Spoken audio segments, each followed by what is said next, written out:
déclaration de la chanteuse Zaz. À Paris, sous l'occupation, il y avait une sorte de légèreté, a-t-elle dit. Voilà. Zaz Zemmour, mais qu'est-ce qui se passe avec les noms qui commencent par un Z?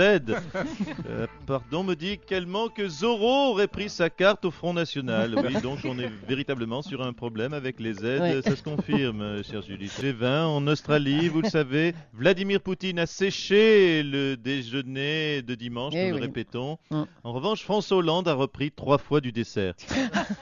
Décidément, ces deux-là, ils ne sont pas tout à fait sur la même ligne politique. Vladimir Poutine a quitté le G20, il n'a pas participé au dernier déjeuner. Alors entre l'Ukraine et les menaces de sanctions en cas de non-livraison des Mistral, ça ne va pas fort entre nos deux pays, monsieur Hollande. Oh, pas d'ironie dans votre voix, Jules Leclerc. Vous savez, je ne me laisse pas impressionner par le président Poutine. J'ai d'ailleurs personne ne l'a souligné, j'ai remarqué dans votre édition de ce matin. J'ai eu Quoi un geste fort, un geste diplomatique fort en son absence. Certes, mais je l'ai fait. Ah. C'était courageux, je crois. Vous avez fait quoi? Je l'ai fait. Vous avez fait quoi? Dès qu'il a quitté la table, Vladimir Poutine, j'ai mangé son île flottante. En une bouchée. bravo, Donc, hein. oui, je n'ai fait qu'une bouchée. Enfin, une remarquable. bouchée de Vladimir Poutine. Enfin, de son Oui. île flottante. Restez vivant. Oui, restez vivant. C'est le titre du dernier de Johnny Hallyday. Mais oui. Mais c'est aussi, Julie, le leitmotiv de Abdelaziz Bouteflika. Restez vivant. Oui, oui, Boubou s'accroche. Oui, Jean-Marc, Boubou s'accroche. Après avoir réservé tout l'étage d'une clinique privée à Grenoble, Ah oui? oui, c'est son petit côté Beyoncé à Boubou. Bouteflika a quitté l'hôpital. Alors, que dire d'optimiste sur l'état de Boubou? Je ne sais pas grand-chose. Ah si, il n'a pas Ebola. C'est Ah, il déjà a bien. pas Ebola. hein. Bon, voilà. Voilà. Je veux dire franchement, cher Julie Leclerc, quand j'ai vu le nom du colloque intitulé Les homosexuels sont-ils des animaux comme les autres? Je me suis dit, Nicolas, va falloir mettre le paquet pour retourner la salle. C'est donc ce que j'ai fait. Mais Je me suis enfin, simplement mais- adapté. Arrêtez. Mais vous êtes de nouveau contre le mariage gay, monsieur Sarkozy? On vous pensait ouvert, on vous pensait pour Mais ce non, mariage. Julie Leclerc, je n'ai rien contre. Prêtez-moi 2 neurones. Je n'ai rien contre les gays. J'ai même d'ailleurs, ce titre-là, j'ai même beaucoup d'amis gays. Oui, ça y est, Hein. vous nous faites le coup du je ne suis pas raciste, j'ai un ami noir. Hein. Oui, Et- et écoutez. Bah oui, mais c'est qui votre ami gay d'ailleurs? C'est qui mon ami gay? Bah oui. Mais c'est François Fillon.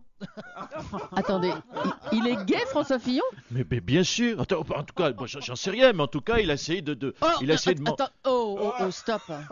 ben, il a essayé de Oh là là, non, s'il vous plaît, il non, a non, essayé non, non, il mais y a des laissez-moi enfants qui terminer ma écoutent. phrase. Il a essayé de m'enfermer en prison plutôt que prévu. Oula. Bonjour, Bruce.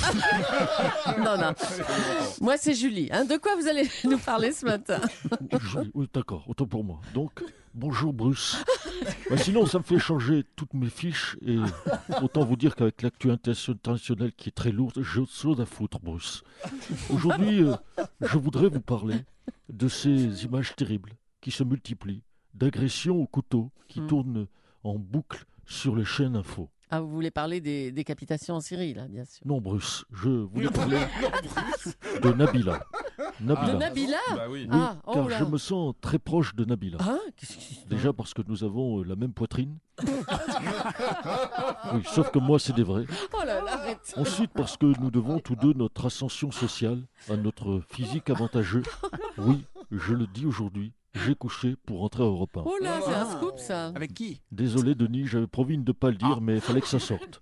Au revoir, Bruce. On va revenir sur cette polémique créée par la chanteuse Zaz en déclarant que sous l'occupation, à Paris, il y avait parfois une certaine légèreté. Bonjour, monsieur Le Pen. Oui, bonjour, chère Julie Leclerc. Écoutez, la brave petite, cessez donc, s'il vous plaît, d'importuner ma zazonnette. Oui, dont le seul tort est quoi? D'avoir admis que sous l'occupation, on pouvait s'amuser. Vous savez, j'ai souvenir d'officiers allemands charmants qui allaient, oui, bras dessus, bras dessous, au cabaret danser avec leur charcutière française, celle-là même qui leur vendait du jambon. Et tout le monde, croyez-moi, était heureux dans cette ambiance. Oui, je le dis, on s'amusait bien en 42. Oh, écoutez, monsieur Le Pen, c'était surtout la peur et l'inquiétude qui régnaient à l'époque. Allons. Mais pas du tout, pas du tout, vous trompez, je m'inscris en faux, je lisais d'ailleurs hier, ou avant-hier, les épreuves, n'est-ce pas, du prochain livre d'Éric Zemmour sur le sujet. Attendez, Eric, Eric, mon Riri, s'il te plaît. Venez donc nous expliquer l'occupation, s'il vous plaît, aux gens d'Europe 1.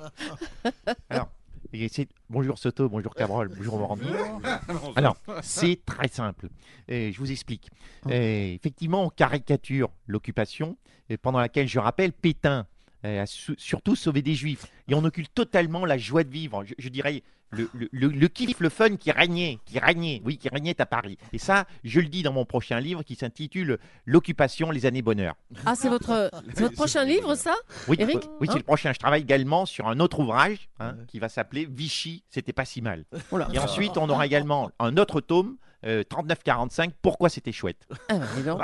Voilà, il était clair. Merci, mon Riri. Ce sont de beaux ouvrages que je vous conseille pour la Noël. Oh oui, merci. Ouais, Je vous c'est en ça. prie. Merci, Monsieur Le Pen. Beaucoup de légèreté ce matin. Oui. Technologie. Le robot Philae a capté hier des molécules complexes. C'est fou ça. Donc je résume. Il s'est posé sur la comète Chury située à 511 millions de kilomètres de la Terre et il a capté des molécules complexes télécommandées à distance depuis la Terre. C'est fou hein. Ouais, et pendant oui. ce temps-là, la batterie de nos iPhones ne tient toujours pas plus d'une matinée. Hein, c'est pas vrai, on se ferait pas un petit peu de notre gueule là. Ah oui, vraiment. Bravo, Marco. Bravo. Quand même. Donc, on a réussi à se réconcilier tous ensemble. Et puis C'est tellement citation avec cette très jolie phrase de Paul Ricoeur, un des plus grands intellectuels du XXe siècle. Les intellos du studio le connaissent bien, hein, Natacha. Voilà. Les autres font semblant, comme d'hab. Non, il est philosophe. Bon, voilà. D'ailleurs, Emmanuel Macron a Julie, était l'assistant de Paul Ricoeur. Ah bon? Alors, oui, c'est vrai. Alors, la phrase de Paul Ricoeur, c'est « Il faut savoir choisir entre le mal et le pire ».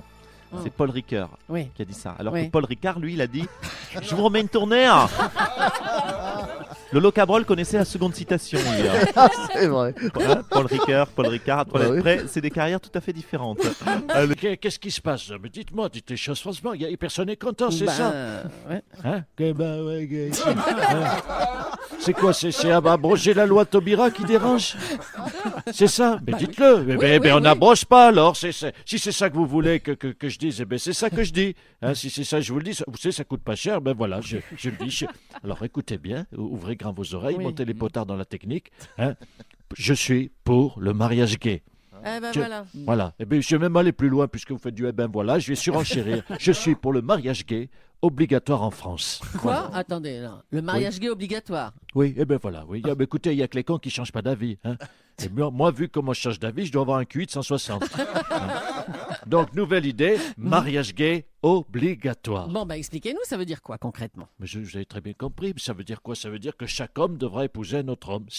Non, mais je ne cherchez pas à comprendre. Ne regardez pas comme ça, les garçons. C'est obligé. Hein. Alors, vous choisissez qui vous voulez. Et Nathalie Kosciusko-Morizet, vous étiez pour cette tour et pourtant vous avez voté contre.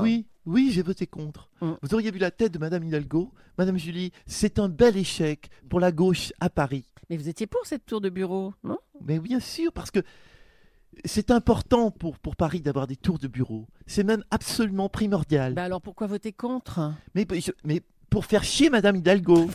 Et je constate que ça a marché, puisque en ce moment à l'UMP, vous savez, nous avons le droit d'être pour ce qu'on est contre et contre ce qu'on est pour.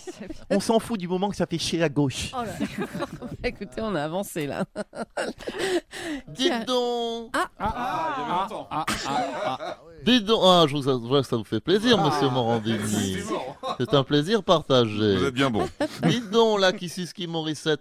Je le dis, ça suffit comme ça. Monsieur Delanoë, alors qu'est-ce que vous voulez nous Mais dire? c'est pas parce que Anne a perdu la tour triangle, c'est pas pour ça qu'il faut embêter mon âne battu. On a battu. Non mais qu'est-ce qu'elle a qui ne vous plaît pas, sa tour triangle? Il est pas beau le triangle qu'elle a, mon âne? Oh là là, ça y est. Mais écoutez, écoutez, sérieusement, les plus grands architectes se sont penchés sur le triangle de mon âne. Oh oui, arrêtez. Et il faudrait tout raser avant même que soit construit. Eh bien, je dis non. Et vous savez, cher Jules Leclerc, les dîners de l'ambassadeur, ils sont chiants. Il n'y a que des Ferrero Rocher d'or. Alors que les dîners de Lombroso, ils sont bien. Il y a du couscous, des merguez et des people. Alors, Oh là là. Mais François, fais un effort. Le couscous, ça passe pas, tu vois, même Monsieur Soto l'a relevé. Pourtant, Dieu sait qu'il a le nez dans ses textos. et dans sa banane. Oh, mais il s'auto-jubile avec ses audiences.